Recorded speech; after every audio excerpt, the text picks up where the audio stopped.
తెమ్మని ఎజ్రా అను శాస్త్రితో చెప్పగా, యాజకుడైన ఎజ్రా 7వ మాసం మొదటి దినమున చదవబడి దాని గ్రహింప శక్తి గల స్త్రీ పురుషులు కలిసిన సమాజంలో ఎదుటను ఆ ధర్మశాస్త్ర గ్రంథము తీసుకొని వచ్చి నీటి గుమ్మం ఎదురున్న మైదానంలో ఉదయం మొదలుకొని మధ్యాహ్నం వరకు నిలుచున్న ఆ స్త్రీ పురుషులకును తెలివితో వినగల వారందరికీ చదివి వినిపించుతూ వచ్చాడు.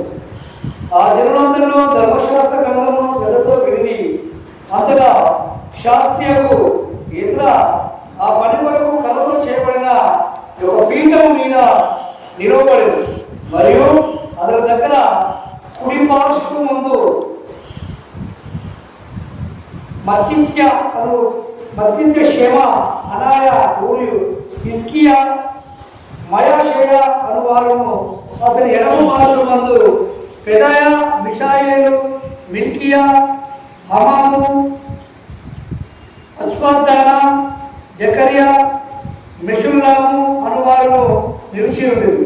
అప్పుడు ఎజ్రా అందరికంటే ఎత్తుగా నిలవబడి జనులందరూ చూస్తుండగా గ్రంథమును విప్పగానే జనులందరూ నిలవబడి ఎజ్రా మహాదేవుడైన యెహోవాను స్తుతింపగా జనులందరూ తమ చేతులెత్తి ఆమేన్ ఆమేన్ అని పలుకుచు నేలకు ముఖములో వంచుకొని యెహోవాకు నమస్కరించింది.